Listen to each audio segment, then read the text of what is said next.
Hi guys and welcome back to the Mighty Blues. My name is of course Cameron and welcome back today to another live stream. It is the live game review to Everton's 5-2 defeat at Goodison Park against Watford on Saturday. I still can't quite believe that those words are coming out of my mouth, if I'm being perfectly honest with you.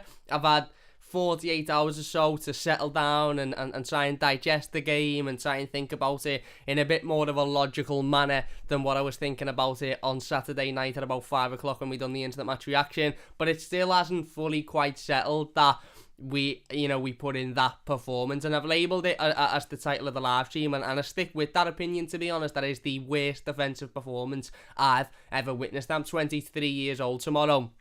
I've been going to watch Everton consistently. I've had a season ticket for over a decade. I've been going the game for, the best part of those 23 years, and I've never, ever seen Everton put in a defensive performance that was as bad as that. Now, one thing I do want to mention before we go any further into this live stream, we have just had this sad news that former Everton manager Walter Smith has passed away. Shocking news, really, to me. I wasn't aware that he was ill or that there was any, health problems. I literally just logged onto my phone about 5 minutes before starting the live stream and heard the news. So I just want to say we send all of our condolences and thoughts to Walter Smith's family, his friends, and obviously it's a really, really sad time and a really, really sad bit of news to wake up to as well. So rest in peace to Walter, and as I said, sending all of our thoughts and condolences to his family and friends. A really, really sad thing to see this morning. I just wanted to mention that because I didn't want to go throughout the whole live stream without talking about it, because it has just come through on the on my phone now. But as I said, in my 23 years of watching Everton Football Club, that is the worst defensive performance certainly I've ever witnessed, bar none. We might have lost by more, we might have conceded more, we might have been dominated more heavily in certain games. For example, I think the game against Manchester City, the last game of last season, I think was a more convincing loss and a convincing win for Manchester City. However, contextually, it's not as bad as this, because we were playing the champions away from home on the last day of the season. They just won the league. You sort of looked at it and went, we'll chalk this one off.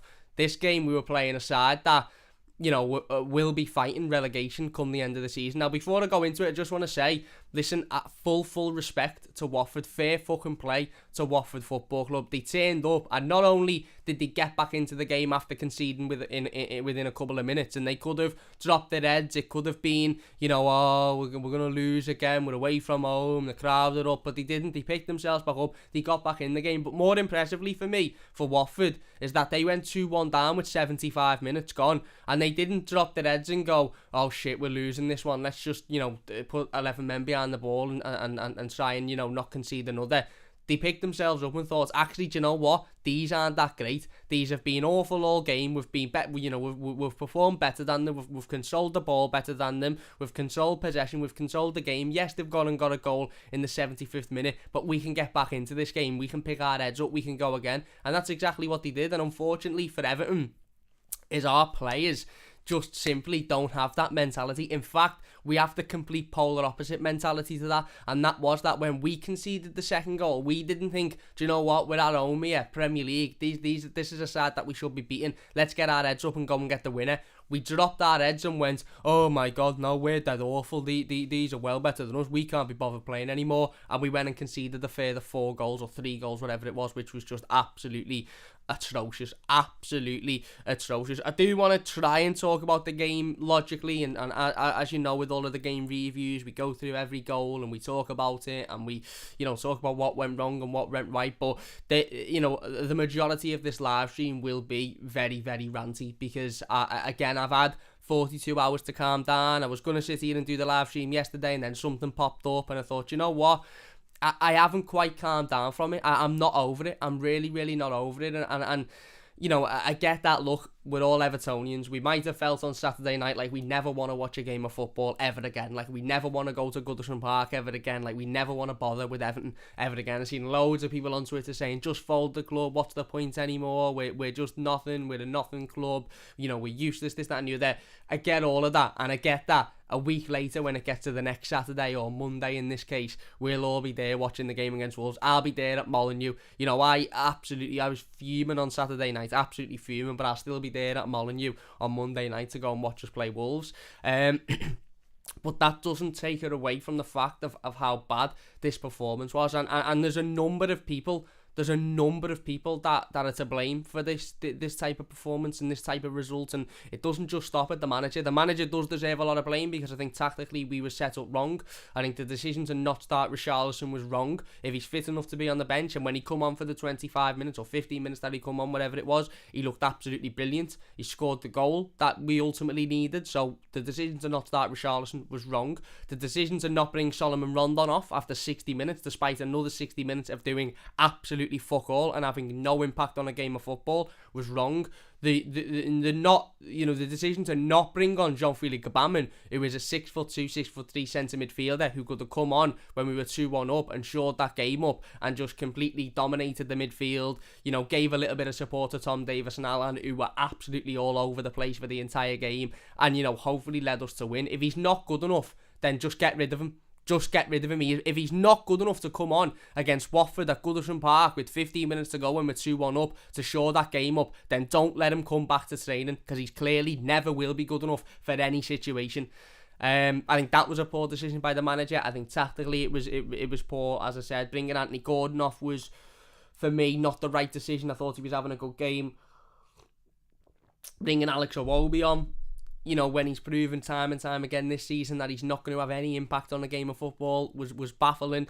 But I also don't want to sit here and put it all on the manager, because I know it'd be very easy for me to sit here after losing 5-2 to Watford and say it's Rafa Benitez's fault. Rafa Benitez, he's this, he's that, he's the other, he's not good enough, this, that and the other. But the reality of the situation is, how many of those players that we saw on Saturday afternoon put in another shithouse, can't be arsed, not bothered, would rather be anywhere else performance under various different managers? I'm not allowing these players to get away with it anymore. I'm simply not allowing these players to get away with it anymore. These players, I had this argument on Twitter. I said it's the fact that they don't care. It's the fact that they don't seem interested. It's the fact that they don't give it 110%. They don't fight for the shirt. The majority of them anyway. Yes, there's one or two that did and will, but the majority of them just don't seem to do that. And somebody said, oh no, Cam, it's nothing to do with that. It's because they're not good enough. I'm not arguing against the fact that a lot of these players and a lot of this squad isn't good enough. I completely agree with that, 100% spot on. A lot of those players in that squad are simply nowhere near good enough to wear the Everton shirt. Nowhere near.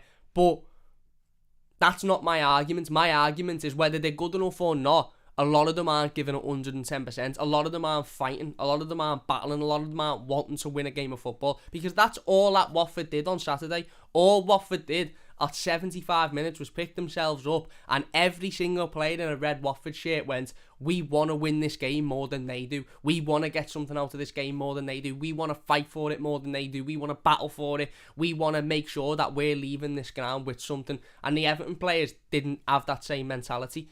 Now, you can be not good enough. I mean, how many players did we all see, you know, in the David Moyes era that were absolutely dog shit quality-wise, absolutely awful, but every time they went on that pitch, they gave it 110%, they battled, they worked their arse off, and they left the pitch, you know, absolutely giving everything, and we clapped them at the end of it and said, you know what, he mightn't be the best player, he mightn't be, you know, the most exciting, he mightn't be the most skillful, he mightn't be the most talented, but he gives it 110% every single time. And I know some people have the argument of, that's not always good enough, but you know what? Being a quality footballer isn't always good enough either. If you're not going to give it 110%, you can have all the qualities you want in the world. It's not good enough. You've got to get on that pitch and show that you want it more than the opposition. And it baffles me because we were sitting here 2 weeks ago talking about a performance against Manchester United where we put in the same performance Watford put in on Saturday, and I'm not, obviously we didn't go out and beat, Man United 5-2 at Old Trafford, but we wanted it more than they wanted it. We battled more than every single Man United player. We almost stood up and went, do you know what, these are better than us, so we're going to have to give more. And that's what Watford did to us on Saturday. But why are we becoming the victim of that? Why aren't players standing up and going, do you know what, we were 2-1 up with 15 minutes to go, and we conceded 4 goals in 15 minutes. Do you know, if we were playing Man City or Chelsea or Demler over the road or Man United, I'd go, do you know what? It's an absolute disaster. It's a capitulation. But we've conceded 4 goals to, one of the best attacks in Europe or one of the best attacks in the world or whatever. No disrespect to Watford. And like I said, Watford, I give full respect to and fair play to them. They turned up, and not at one point did they drop their heads and think, do you know what, we've lost this. They battled. They continued to fight until the last whistle. But Watford are a side that, whether we like it or not, and whether there's any Watford fans that might disagree with me or not, they will be battling for relegation this summer. They will be battling to stay in the Premier League come May time.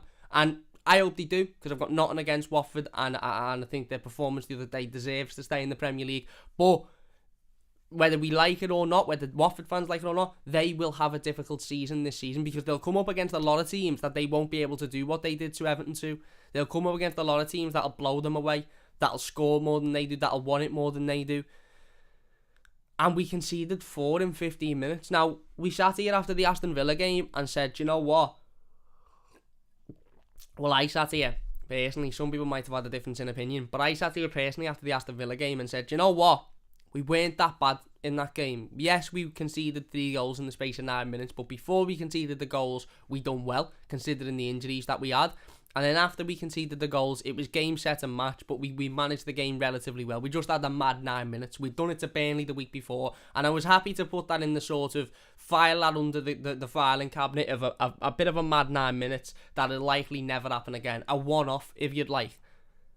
But it's not a one-off if it occurs again just 5-6 weeks later.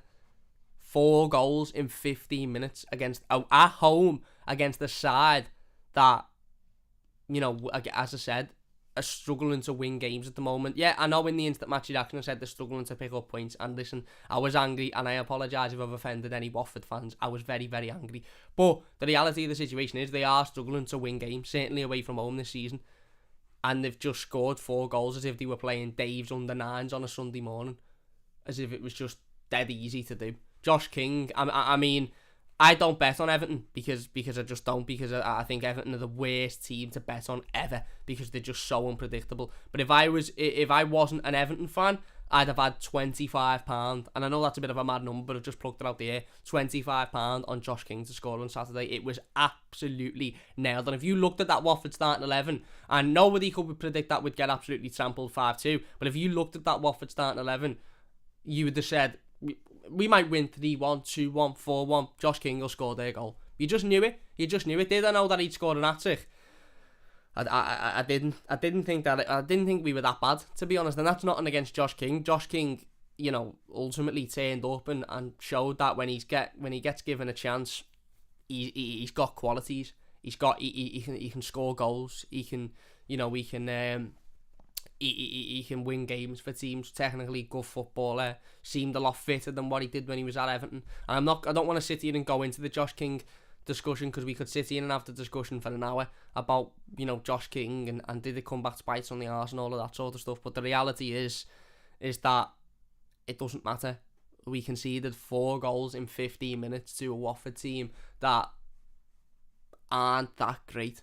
Work dead hard, tried dead hard, and full respect to them, but they aren't that great. I don't know what's worse, conceding 4 goals in 15 minutes in that game, or the fact that the rest of the game, i.e. the other 75 minutes, other than the 2nd minute when we scored the goal and the 75th minute when Richarlison scored, we were awful. We were absolutely awful. The midfield was abysmal. They were everywhere. The back line were atrocious, absolutely atrocious. The 4 of them, it's the worst game. It's the worst game I've seen the 4 of those defenders have in an Everton shirt individually. Their worst games, and it all come in the same game. Seamus Coleman wasn't that bad, but he formed part of a back four that was an absolute monstrosity. Not one point in that game did I see him grabbing, Ben Godfrey by the neck, or Michael Keane by the neck, or Luca Dean by the neck and saying, sort your heads out because this is a shambles. Not once did I see him doing that, not once in the game. So I'm not going to sit here and defend Seamus Coleman because he's the Everton captain and he's been here for 10 years. Didn't see no leadership on Saturday. Didn't see him grabbing players by the scruff of the neck. Didn't see him, ultimately bringing players up and saying, what are you doing? Sort your head out. Didn't see any of that. Not saying he didn't do it, but I didn't see any of it. It was atrocious, and as I said, even throughout other than when that 15-minute spell when they scored the 4 goals, they had chances. Watford, they had one at 1-1 just before Richarlison scored with Josh King, where Josh King misses an absolute sitter, and Jordan Pickford makes a great save. Jordan Pickford made 2 or 3 really good saves. One of the only Everton players that can walk off that pitch at the end of the game with his head held high, and he conceded 5 to Watford, and I'm sitting here saying he was very good because I thought he was. Made a couple of really good saves from Josh King, but Watford dominated the game, and had that game have ended 2-1 and Richarlison scored, yes, we'd all be sitting here absolutely made up, and it'd be a very different match review. But I'd still sit here and be honest and say I think Watford were the better team. I think Watford had the better chances. I think Watford wanted it more, and that's why in that 15-minute spell, as soon as they equalised, our heads just dropped completely. Absolutely dropped completely, and them being the better side started to come through, and ultimately they went on then and scored a further 3 and absolutely embarrassed us. But I'm just sick. I'm sick to the back teeth of these players letting managers down year in, year out, and I'm sick to the back teeth of watching Everton performances like this. I'm just sick of it. I'm getting beyond the point now where you look at a season and you think, what's the point?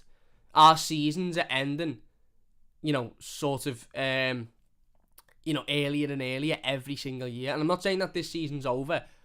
Again, we could go out and beat Wolves on Monday night and then get a couple of good results in some of the tough games we've got coming up, and everything's back on track.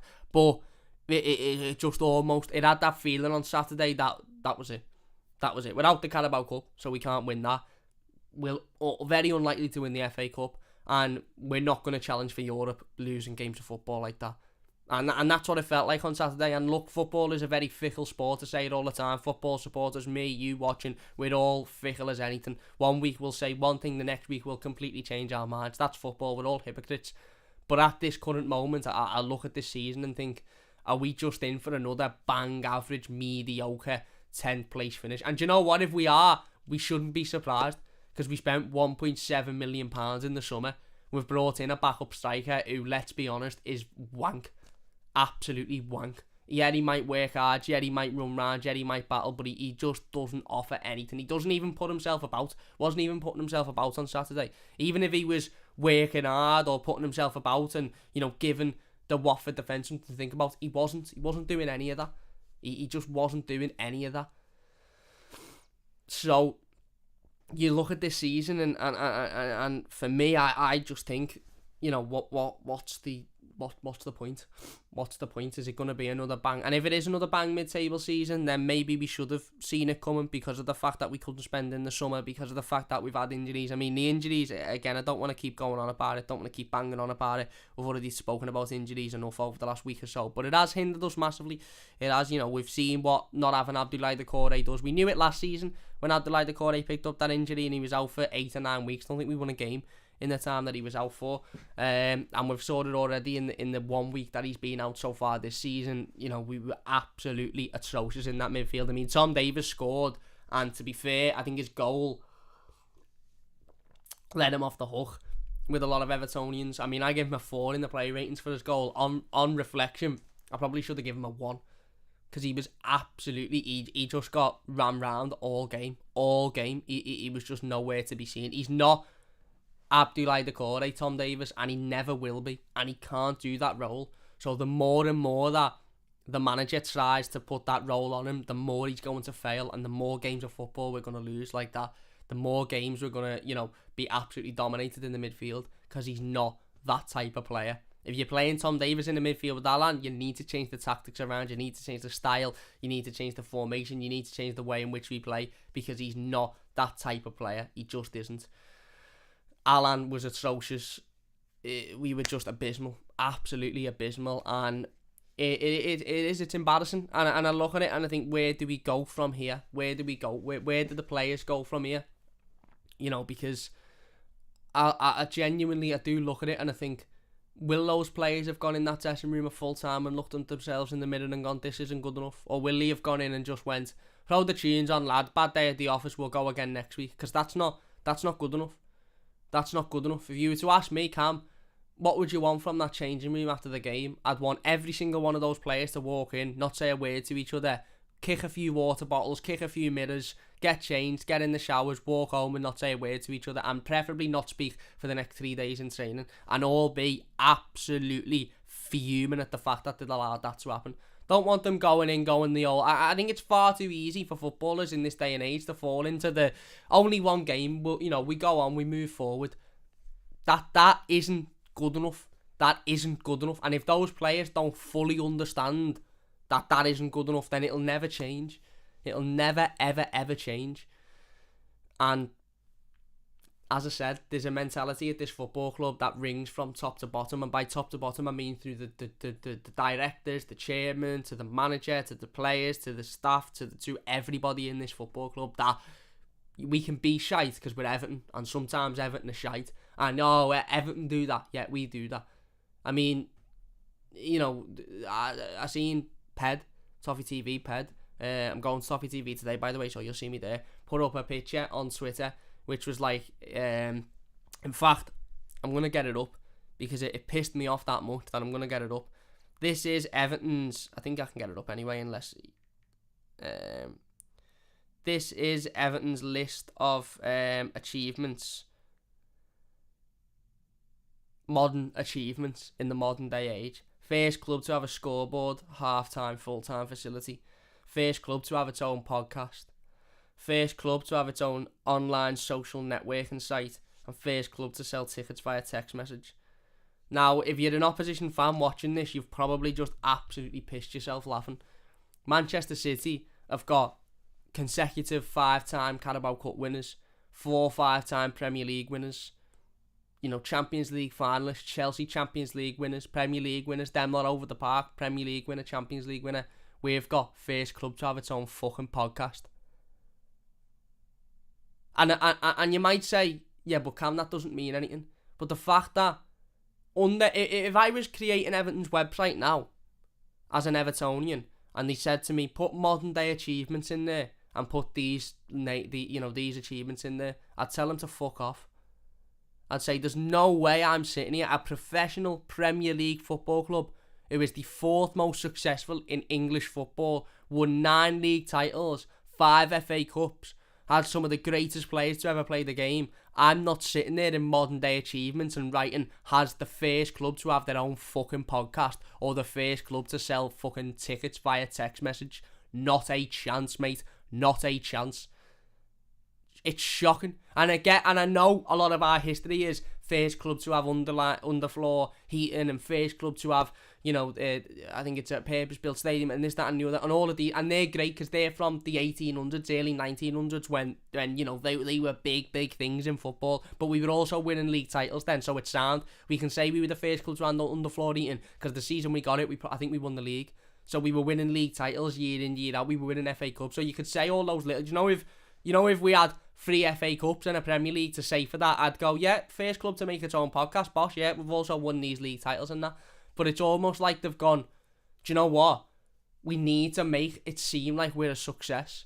It's almost like the club are trying to convince themselves that they're a success, that, you know, things are going well. I mean, we had a quote from Bill Kenwright a few months back saying that he knows some very, very well respected English football club owners who, when things go wrong, they think, what would Everton do? Yeah, so they do the fucking opposite to avoid what Everton would do. It's that mentality of, yeah, no, everything's all right. We're not that. We're all right. You know, we still had our, you know, we were the first to have our own podcast, first team to sell tickets via messaging. It's nonsense, mate. It's fucking nonsense. There needs to be people at that football club who go, this isn't good enough. Not just come out to the media and say, this isn't good enough. Not just come out to the media and say, do you know what? you know, we need to do better, we need to do this, we need to do that, but then fucking sit in a boardroom and go, lads, it's all fucking sound because we were the first club to sell Snickers on a match day, so it doesn't matter. Doesn't matter if they've won an FA Cup. Doesn't matter if we've just been beaten 5-2 against Watford, because we sell cheese and onion crisp and we were the first to do it, so it's fucking sound. No, it's an absolute disgrace. It's an absolute disgrace. That is, I read it and I nearly lashed my phone. I was embarrassed that had even made it on to fucking any form of you know, club website or anything. It's an embarrassment. We're a Premier League football club.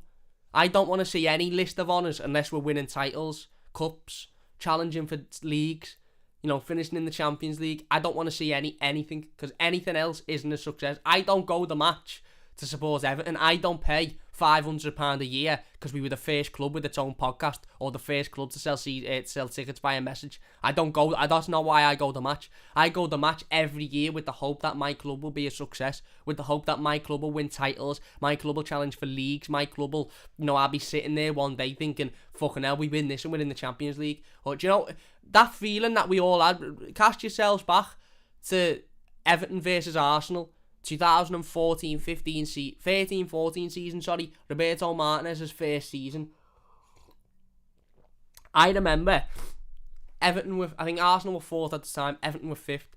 There was, you know, 6-7 games to go in the season, something like that. Not many games to go. Now, obviously, we didn't end up finishing 4th.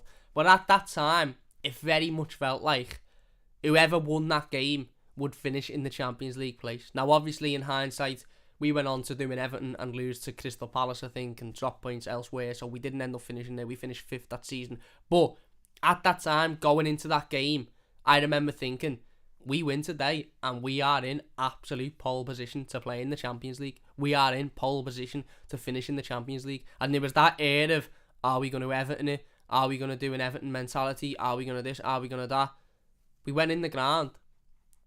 I think Steven Naismith scored the opener, Lukaku scored the second, and Mikel Arteta scored an own goal. We battered them 3-0. And I specifically remember exactly where I was stood, walking to the pub from the game, and thinking, and sitting there saying to me dad, a 15, 16-year-old lad, turning round saying to me dad, going, we're gonna be in the Champions League next season, aren't we? Look at, you know, we turned up thinking, oh my God, this is a chance. If we win this, we're in pole position to finish in the Champions League. We went in there, we battered them. We come out and we're saying, oh my God, we could be playing in the Champions League next season.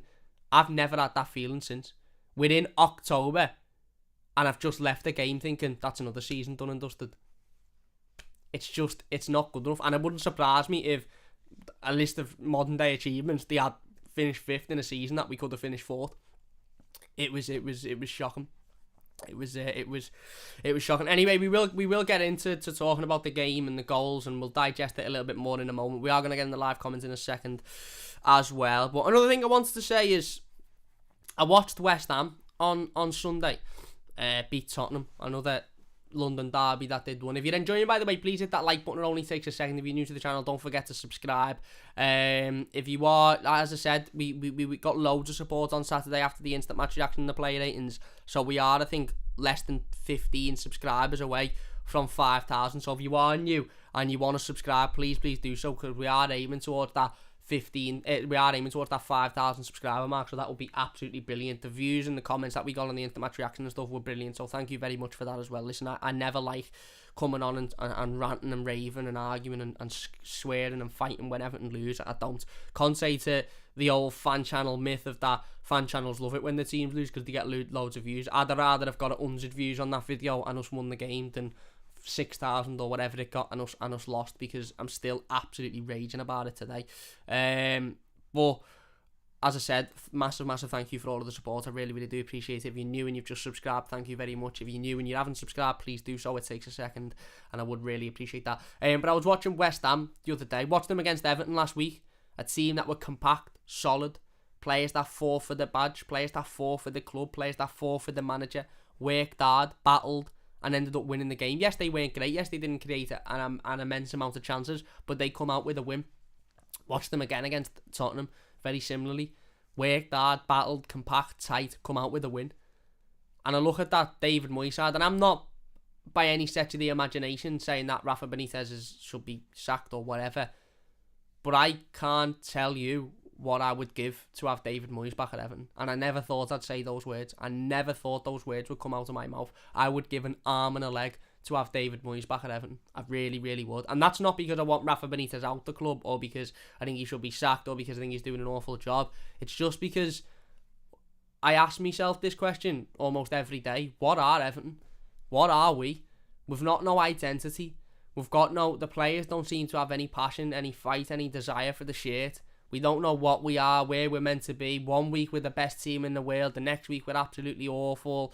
We don't know where we're going to be come the end of the season. There's no consistency. There seems to be no structure. There's no fight. There's no structure throughout the club. It all just seems to be a massive, massive mess. Whereas you look at when we had David Moyes at the football club, and that wasn't the case. There was structure.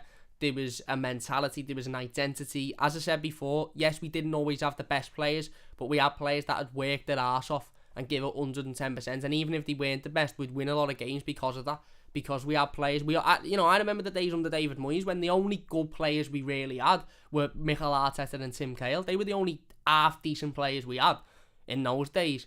But we still finished in Europe multiple times. We still won, games that we shouldn't be winning. Because every other player, whether not good enough or good enough, gave it 110%, worked hard, battled, fought, and ultimately wanted the game more than the opposition did. And I look at this West Ham team now and I think that's exactly what David Moyes is building at West Ham. It's exactly the same as what it was at Everton. And for me, it makes me sit here and just think I'd give anything to have him back. I really, really would. I'd give anything to have him back. Because I just think when David Moyes manages a football club, if he's allowed to do what he wants to do, he gets what he wants, and effectively that is he brings an identity to a football club. He brings a mentality, he brings a desire, he brings an aura, he brings a demand from the players. He brings a certain level of respect for the football club from the players. If you're coming in as a player under David Moyes and you're saying, yeah, I'll be here for a couple of years and then I'll probably look to move on to a bigger club, you're not getting signed. End of story, you're not getting signed. And I just think Everton have lost all of that since David Moyes left. But anyway, look, let's get into some of the live comments before we finish up. Not finish up, sorry. We haven't finished up. We're not finishing up yet, unfortunately. Big thanks to everybody for joining us. By the way, I understand that this is a game that not a lot of people will want to relive or talk about. So big thanks for everybody for joining us. As I said, we will talk about the game in a little bit more detail as the stream goes on. Kieran Rants the Goat says question mark. That was because I scheduled the stream for yesterday and then didn't stream until today. So that's why Kieran is putting a question mark. If you're watching live now, Kieran, we're here. Everton Blues says, hi Cam, how are you? I think Rafa needs to be sacked now, mate. He's not going to be sacked. And I don't think he should be sacked. I think what we have to not fall into the trap of is solely blaming the manager for this, because it's not solely the manager's fault. Does the manager have some responsibility to take? Absolutely, he absolutely does. The tactics on the weekend were dreadful. The substitutions were dreadful. The team selection was poor. He has to take responsibility for it. Undoubtedly, I agree completely. But let's not let these players hide behind yet another manager. Ultimately, at the end of the day, that's team. Whether we think Rafa Benitez should have brought on Jean-Philippe Gbamin to shore the midfield up, and I do, and I'm sure a lot of people do. Whether we think he maybe should have tweaked it a little bit and took Solomon Rondon off, which I do, I think he should do. Them aside, those two, tactical substitute decisions aside, these players were 2-1 up with 15 minutes to go at home to Watford and conceded 4 goals. Defended worse than any Sunday League team I've ever played in my life. For the third goal, Josh King's hat-trick is disgusting. I've watched the replay 3 or 4 times. It's shocking.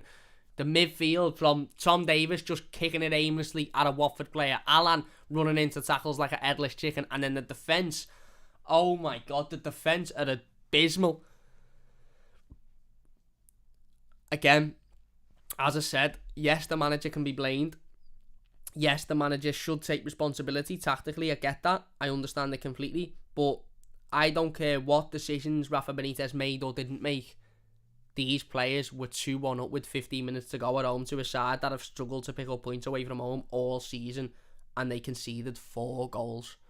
4 goals. There's got to be responsibility taken by the players. There just has to be responsibility taken by the players.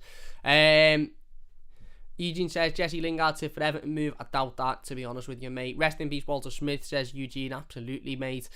Eugene says, huge late show secures under 23's win. Yeah, seen that yesterday.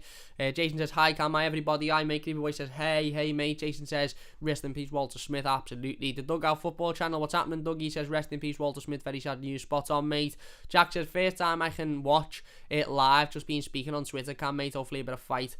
Yeah, we have just been speaking, Jack. Yeah, thanks for getting in touch. No, absolutely. As I said, mate, this is part and parcel of me talking about the David Moyes teams and the David Moyes era. Is that I grew up Everton being shit.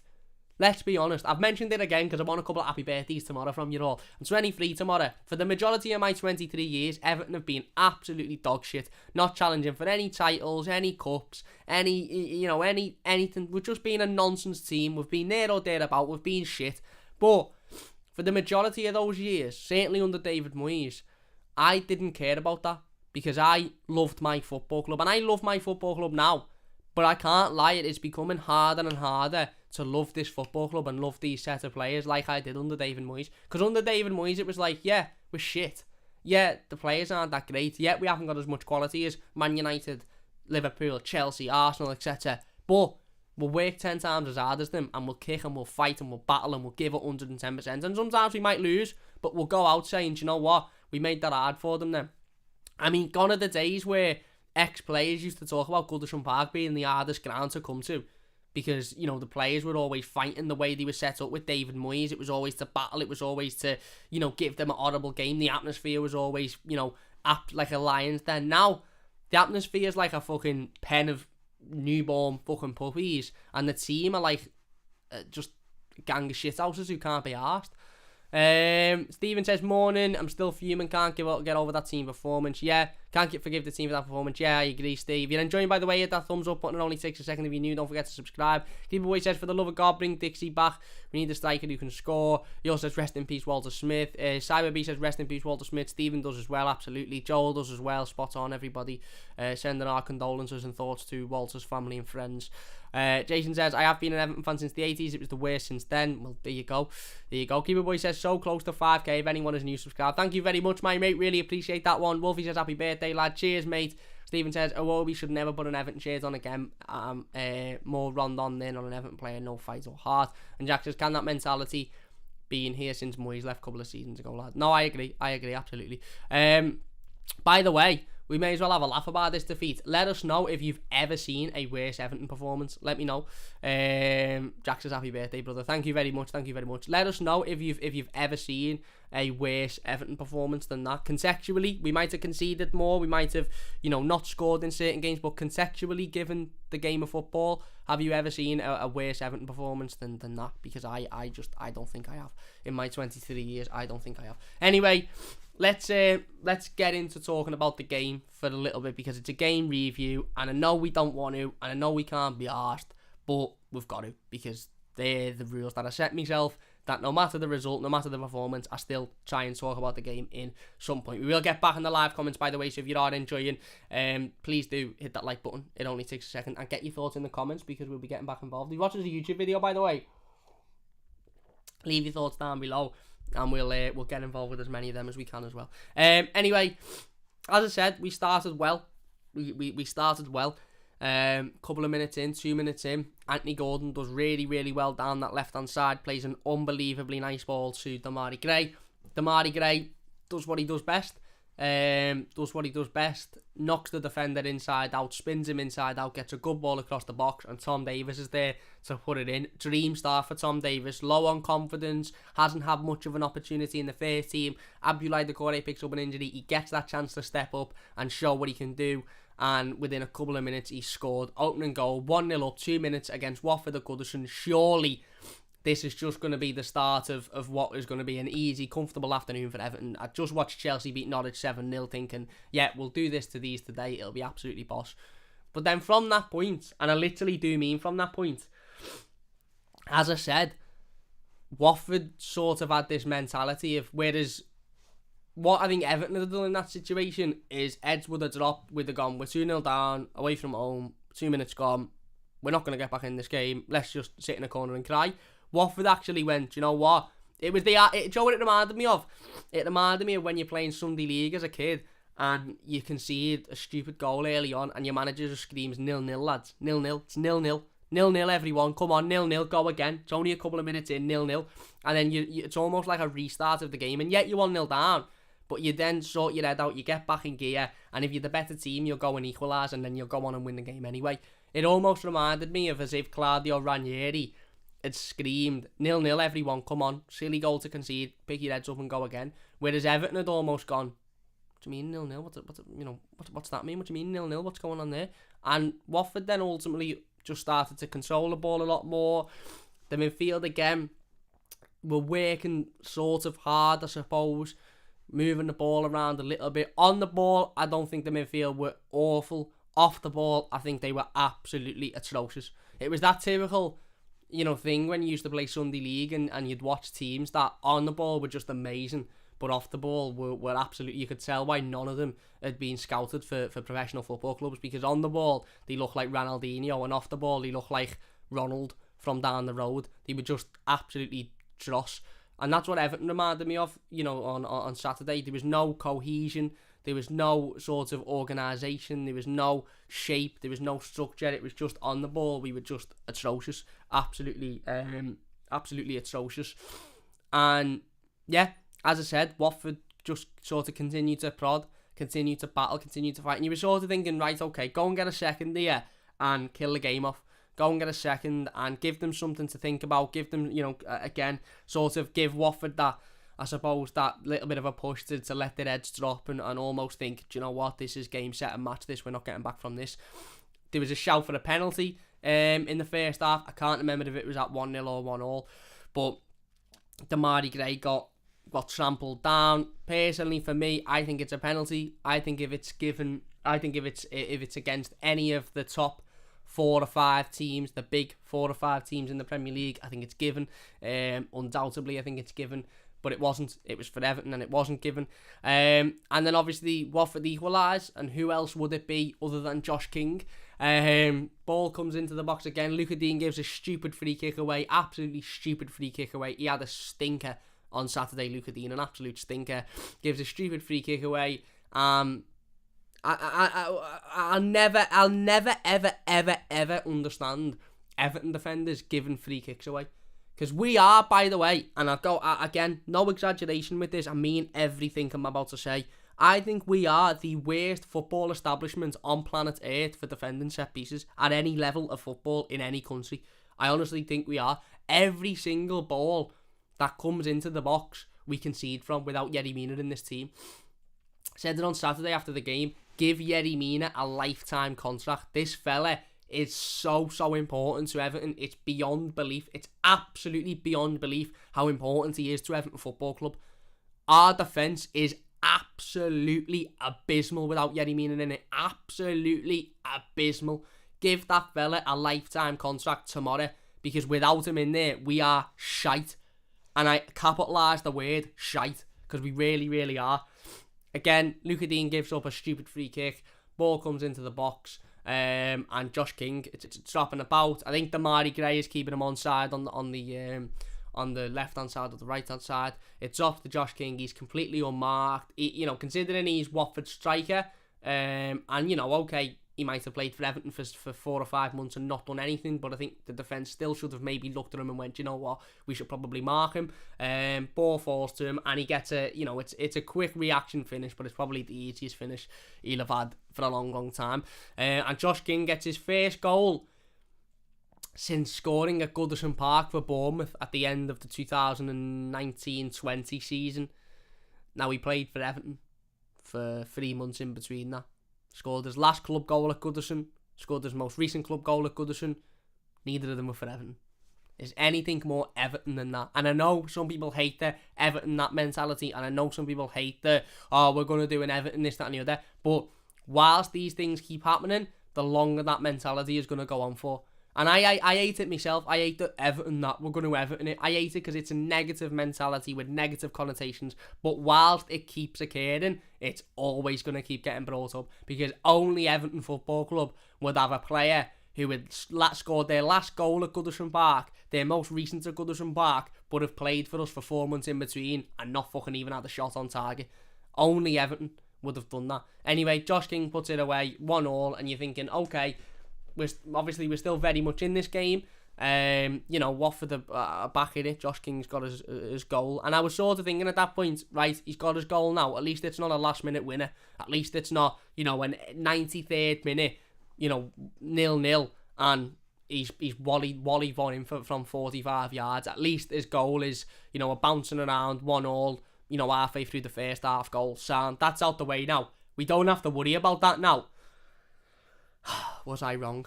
Gets his goal, and from that point on, I just think Watford wanted it more than Everton did, and not only was that mentality shown, and Everton's lack of any sort of positive winning mentality, but also they were just better than us.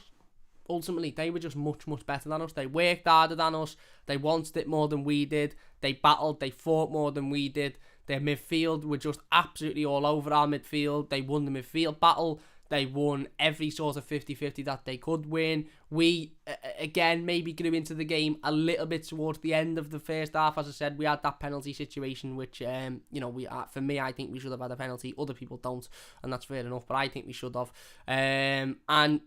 We were sort of hanging in, but it was still very much Watford are more than giving us a game of footy here. They shouldn't even be the case. You could sort of tell at this point that Tom Davies was just everywhere. In fact, his goal saved him from a lot of criticism. I think in that first half, he was all over the place. He was absolutely all over the place. And I was screaming at half time. Gets to half time, 1-1. I was screaming, get Richarlison on now. Get Richarlison on. Rondon had gone through another 45 minutes of doing absolutely nothing. Another 45 minutes of waltzing around and having no impact in the game of football whatsoever. Get him off. Get Richarlison on. And just, keep Gordon on. Get him creating chances. Because Gordon at this point, I think, was the most impressive player in an Everton shirt. He was getting forward. He was creating opportunities. He was trying. He was working hard. He was battling. You could see that there was effort there. There was that desire. There was almost that intensity there. He was wanting it, more than anybody else was wanting it. As I said, we go in at half time. Townsend at this point was a little bit out the game. TheMightyBlues was getting kicked left, right and centre. You could see him trying to create chances, but he was a little bit out the game as well. You was thinking, right, go in at half time, get Richarlison on, stop. Defensively at this point we weren't that bad. Watford hadn't come at us an awful lot, to be fair, but we were almost sort of dealing with them as well as possible. Midfield, as I said, were all over the gaff, absolutely all over the gaff, but you could hope that we'd get away with it with a little bit of quality in the second half. If you're enjoying, by the way, please hit that thumbs up button and don't forget to subscribe. We will get back in the live comments in a moment. And yet we come out for the second half and he doesn't change it. He keeps Rondon on. I don't know what more he wants to watch from Rondon, to be honest with you. He's watched countless performances now of that fella just not do anything of note. Not even hold the ball up, not even make himself a nuisance, not even put himself about, not getting in the right areas, not getting shots, not scoring goals, not getting on the end of crosses, not even being anywhere near getting on the end of crosses, just not doing anything of note, really. And Rafa Benitez has watched that for 3-4 games now and another 45 minutes on Saturday and decided to still persist with it.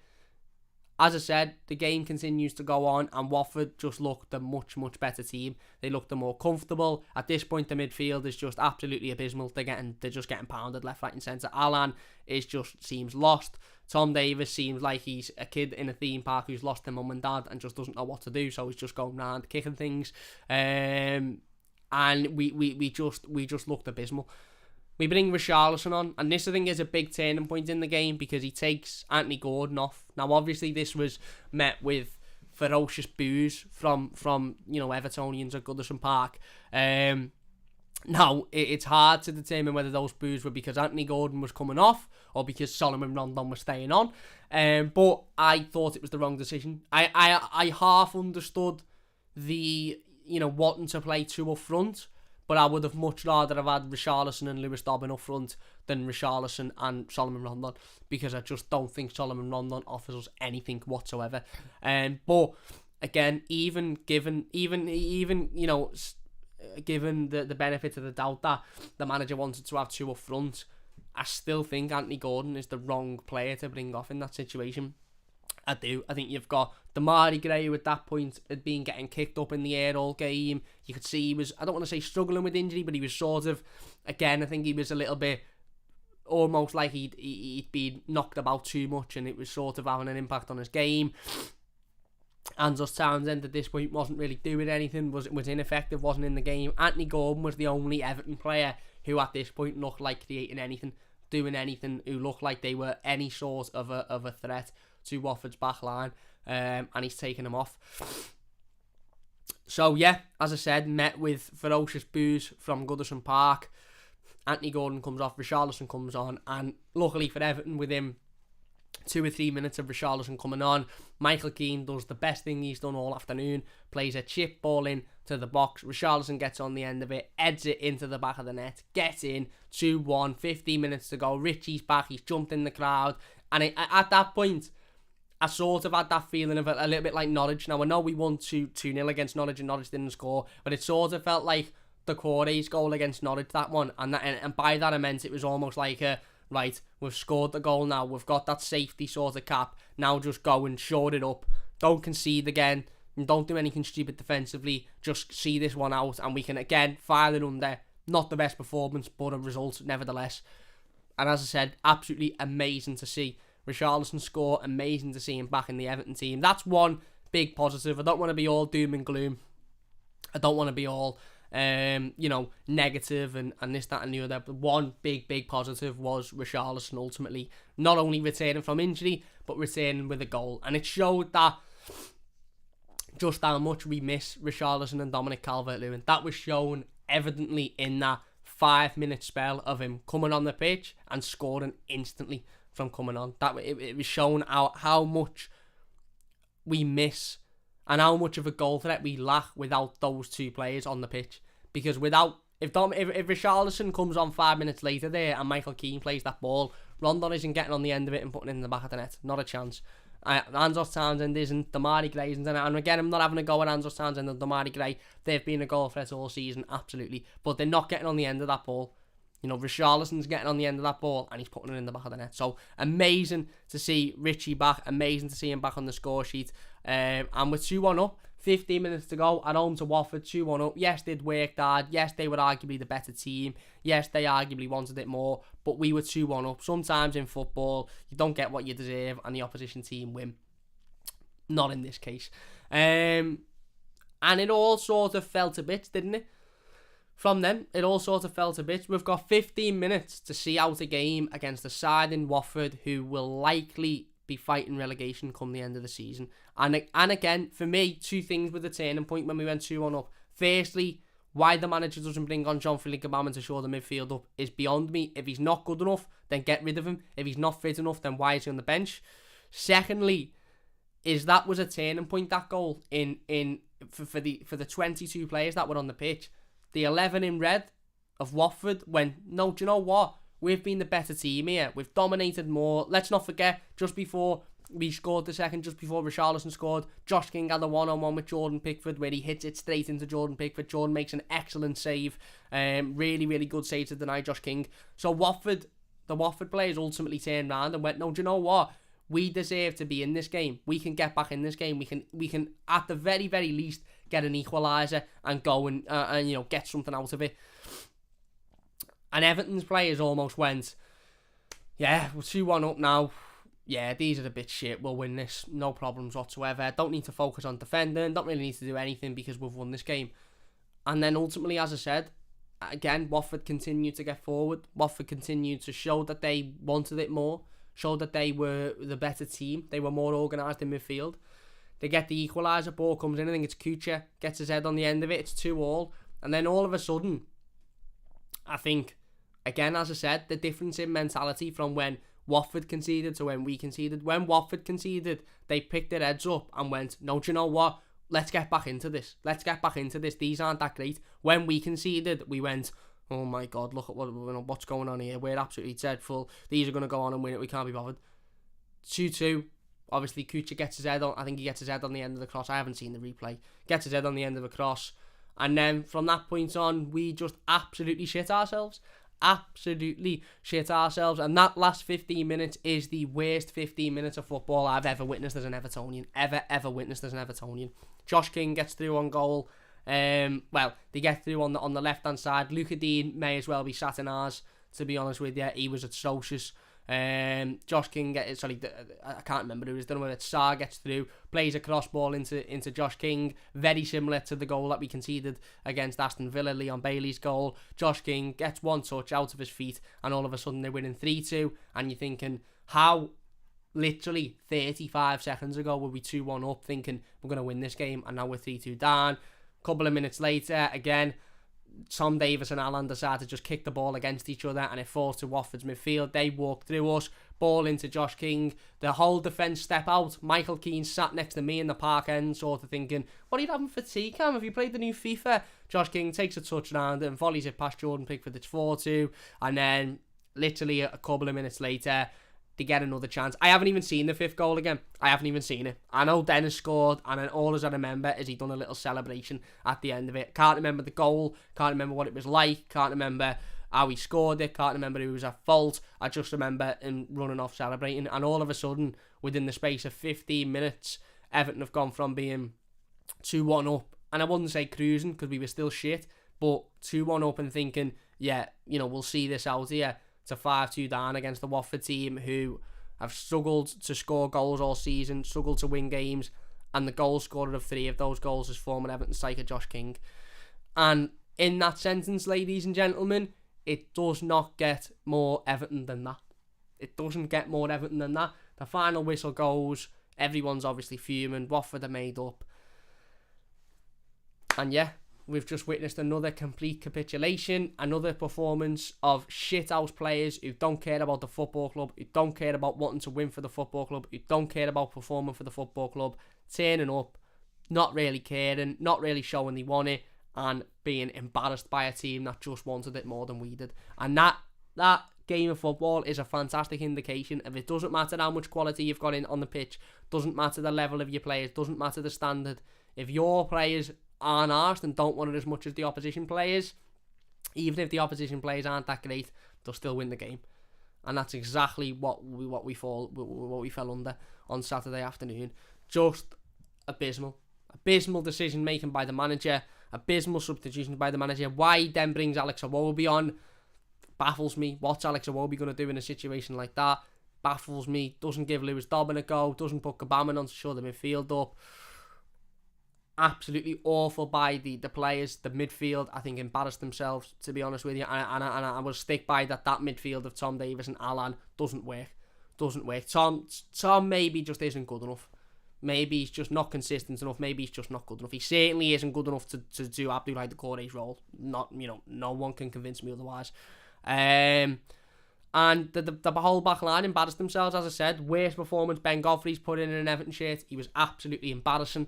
And I know he might still won't be recovering from being out ill and fitness and this, that and the other, but he was embarrassing nevertheless. Luca Dean was abysmal and needs a good long hard look at himself, because he hasn't had a good start to the season whatsoever. So he needs a good long hard look in the mirror to think, what's going wrong here, where can I improve, what can I do better, what's going on. Seamus Coleman was shocking, and Michael Keane, the best thing he did was put a ball in for Richarlison. And yeah, we've lost the game 5-2. Anyway, we will sort of summarise it in a moment, but let's get back in the live comments. Loads of comments watching live, so I really do appreciate it. Thank you all so much. Honestly, it means a massive amount to me. If you're new to the channel, hit that big thumbs up button. It only takes a second, and don't forget to subscribe as well. Where are we? Eugene says, did you watch the under-23s versus Burnley last night? I didn't. I know did they win? I think they won, but I didn't watch. In all honesty, mate, I'm half done with Everton until Monday. I am. I'll still talk about them. I'll still do the streams and the videos, etc. Going on Toffee TV today, but in terms of watching Everton, I'm not that bothered. I'm really not that bothered. Bilo says Rondon and Davis are rubbish. Jason says, I noticed yesterday talked about we're trying to sell Rafa back to Newcastle. He doesn't want to go back. He's already said he doesn't want to go back. And again, I don't think sacking Rafa does sacking Rafa or put a winning mentality in all of these players? No. Does sacking Rafa make this defence any better? No. Does sacking Rafa make these players actually care and want to play for the football club? No. So I don't think sacking Rafa Benitez solves, many issues, if any, really. Creeper Boy says Gordon was the only bright spark out of that 11 who started. Yeah, I would agree. Steven says Gabam and Delph Gomez need effing off. We can't keep going into a season knowing Alan and Decore will break down and having no cover in the middle of the park, costing us every year. Yeah, Joey says effing atrocious. Spot on, Joey. Keeper Boy says we need more hungry people like Richie, Gordon, Coleman. Even though Coleman was bad versus Watford, we all know he was hungry, but doesn't show it as much as we know he should. Interesting. Jack says, to be honest, that's the most they can do, since most of them are very lucky to be in the top half, below top 4, getting over 120k a week. Yeah, spot on. Steven says 110% is the minimum that a player should put in. I agree. Joey says Kevin Kilban makes a Wolby look like a traffic cone. And Kevin Kilban wasn't great. Ed says Rafa needs a good 3 seasons. We can't change the boss each season. We've a squad of mismatches of different styles of play from different managers. Horrible to watch players not know what they're doing. Yeah, and that's what it was. It was a performance of players that just didn't seem to know what they were doing, what they were supposed to be doing, what their roles were. It was just almost as if they were all looking at each other thinking, what's going on here? Where are you meant to be? Where am I meant to be? It was abysmal. Creeper Boy says Adama Traore versus Luca Dean right now. Here we go.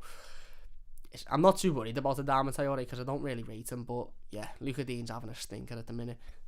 Eugene says Everton need to drop Rondon and play Richarlison against Wolves. Well, hopefully that is the case. Jason says Josh King was always going to score. It always happens. Also, I don't blame him for celebrating. Yeah, I don't blame him for celebrating. He scored the goal. Everton, he owes Everton nothing. Ultimately, his stance is he didn't get a chance. He should have got a chance and he'd have been able to show what he was worth. He doesn't know Everton anything. Why did we let Josh King go and sign Rondon? There you go. Well, to be fair, when Benitez signed Rondon, Josh King was already gone. So it wasn't... I've seen a lot of people saying, Benitez is a joke. We let Josh King go and sign Rondon. Well, Benitez didn't let Josh King go. We never seen Josh King at Everton. He wasn't here when Josh King signed and he wasn't here when Josh King left. Crimson says, for me, the first goal for us was adrenaline. After that, we looked half decent at times. He also says, don't agree with that. Both as bad as each other. It's all right saying it now because he scored an hat-trick. Josh King is better than Rondon. Gordon Pardev would have been better, says Joey. Jake says, who do you think is worse, Cam Cuco, Martino or Rondon? I'm not going to sit here and have a go at Rondon or sit here and slate him. Look, you know my thoughts on Solomon Rondon. Listen, whether he's good enough or not good enough, I'm not going to sit here and say he's a bad player, he's a good player. In the time that he's had starting games of football for Everton, he's not done anything. So therefore, I don't get why he's still starting. Jason says Ped was fuming on Saturday. Yeah, weren't we all, mate? Weren't we all? Crimson says, Keeper Boy, I know, not defending Rondon. In 1901, we milked cars. Haha, F off, says Joey. Keeper Boy says, I'd prefer King over Rondon. Little argument going on. Out of touch owners making the decision, says the fault. Rob says, rest in peace Walter Smith. Rest in peace Walter Smith. I know things weren't great when we had him, but as Rangers and also my Scottish TV is a god there. Yeah, obviously massive rest in peace to Walter Smith. Very, very sad news this morning. Keeper Boy says, in my opinion, King never got a start. Mitch says, charity first, football club second. Jason says, questions have to be asked towards the board because where on earth are we going as a football club? Let's skip towards some of the first club to define the word deluded, says Jamie. Let's skip towards some of the latest comments then. If you're watching live and you're wanting to get your comments in, get them in now before we do finish up, because I've got to go and get in a quick shower. What's wrong with Zidane, says Mace. EFC graphic says, seeing someone dead serious on Twitter saying our players were spiked at half time. Spiked by what? Jesus, that's a stretch, innit? Jake says Macheri has overseen the decline of Arsenal, spent 500 million, which has led us into FFP crisis, signed 7 managers and 2 director of footballs. The management of the club has been a disgrace. He can build a stadium and go. Chat the lad says, people slating Rondon, what did Gordon actually do? Shite, Richie was on the pitch for 2 minutes and scores. I just think Gordon offers us more. I just think he looks more of a threat. I just think he looks like he cares more. I just think he wants it a bit more. I don't know. There's nothing wrong with Zidane, by the way, mate. Nothing wrong, but he's not coming to Everton. So Tom Clark says, Coleman had a decent game, in my opinion. Ran the ball, unlike most. Dean hasn't had a good game in 2 years. Alkeaton's our main centre-back. Baffles me. Should have shipped 2 years ago. Mess, mate. We are a mess. We are an absolute mess. You on live at 5 or another team? I'm not too sure whether I'll be there for live at 5 yet, because I've got a birthday tea for tomorrow. But I'll be on videos and stuff throughout the day. And hopefully another stream, yeah. Mark says, Cam, the players have been the problem, and this Rafa will start sorting it out. These players are being assessed, and hopefully there'll be money available when the transfer window opens up. Yeah. Conte looks like he's going to Man United, mate, if they sack Solskjaer, which I don't know why they haven't. Zidane is quality, says mate. You need to look at the comments in the forum, says Jamie. We're in it, mate. Let us know your comments, and we'll get it read out. Gordon fights for the badge. I hope he doesn't. That's the difference. Stan doesn't speak. We're having a bit of a conversation about Zidane here. Mad. We're not changing manager, by the way. Rafa Benitez isn't going anywhere, so at this point it's a pointless conversation. He's not going anywhere. Where are we?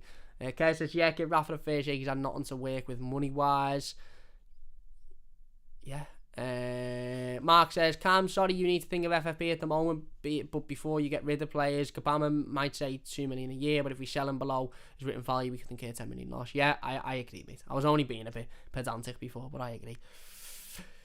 EFC Graphics, he spent 1.7 million at no time. This is why nowhere at the football club. We need to get him back for at least a season.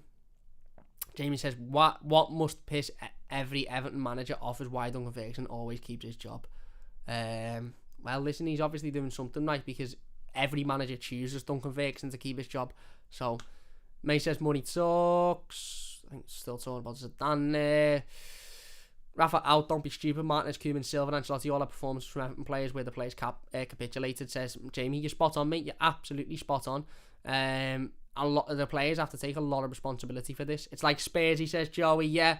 So all international players get injured as often as Mina. I'm with you. Yerry Mina is essential to winning games, says Gamba. And Mark says 2016 EFC being in turmoil. Rafa, given time and money, needs to find players who are leaders who will fight for the share. Get rid of players who are on fat contracts. Kino, Obi Gomez, etc. Only get rid of them if teams want to sign them. Ultimately, that's it, isn't it? But look, we'll finish it up there then. An absolute disgraceful, shocking, abysmal, unbelievably bad, woeful, shite, wank, whatever type of adjective, I don't even know if they are adjectives, whatever type of describing word they are, aren't they, you want to use to describe this one. It was ultimately absolutely abysmal. We play Wolves on Monday. We've got to bounce back. You know, we sat here before the Watford game and said, you know, we've got to bounce back after the defeat to West Ham. We didn't. We were absolutely atrocious. I don't know what the manager's going to do in regards to team selection. If I was him, I would highly suggest not going with Alan and Tom Davis in the midfield, because there's not enough mobility, and I would massively suggest starting Richarlison over Solomon Rondon. But we'll wait and see. Ultimately. This was a shocker, this one, and I know it's been a little bit of a negative theme, and I know it's been a little bit, you know, sort of negative, but we've just lost 5-2 to Watford at Goodison Park. I was never going to come on here and speak positively. We will end it on a positive though. If you're enjoying, by the way, and you've enjoyed it, hit the thumbs up button. Massive thanks to everybody in live comments. Sorry we couldn't get through them all, but a massive thank you to everybody. If you're new, by the way, and you want to subscribe, please do so. We are aiming towards that 5,000 subscriber mark. But what I would say, to end it on a positive note, is how good was it to see Richarlison back? How good was it to see him celebrating with the fans? How good was it to see him score his goal? It was just absolutely amazing to see Richie back. And yeah, hopefully now that Richie is back, we'll start to see much better performances all round, and we'll start to see players, you know, actually sort of, I suppose, reacting to Richarlison. And by that, what I mean is when Richarlison gives it 110%, hopefully we start to see players doing that as well. So one big positive to leave it on is Richie's back. He's back with a bang. He's back with a goal, and it was great to see him back, of course. Anyway, look, big thank you for watching. If you have enjoyed this one, please do hit that like button. We will be back live over the next few days or so. It won't be tomorrow, as it is my birthday, so we won't be live tomorrow. I'm going to take tomorrow to not have to speak about Everton, but we will be back probably Thursday, maybe Friday. We'll definitely be back on Friday doing the game preview to the game against Wolves. But we might be back before then doing another little separate video as well. So if you are new, again, as I said, less than 15 subscribers away from 5,000 now. So if we could hit that subscribe button, it would mean an absolutely amazing amount to me. And if you're new, don't forget to hit that like button. If you've enjoyed the stream and you've been watching live, big thanks for getting involved in the live comments. If you've enjoyed and you're watching the YouTube video, leave your thoughts in the comments section down below, and we'll get involved with as many of them as we possibly can. Matt says, hey, I'm a Watford fan. I was watching the game. I got to admit both teams to start with a bit shocking in defence at times. Richarlison's goal and Watford's second. Both teams seem to be ball watching. Yeah, I would agree. And Eugene says, see you about the toffees and offer 3 points. And May says, happy birthday, mate. Have a good one. Thank you very much, mate. Really do appreciate that one. And Matt says, hope you have a better week this week. Good luck for the rest of the season. Cheers, mate. And you. Anyway, look, we're going to finish it up there then. Massive thank you for watching. If you've enjoyed this one, please hit that like button. Don't forget to subscribe if you're new as well. And we'll see you soon on the Mighty Blues. Cheers for watching. See you after.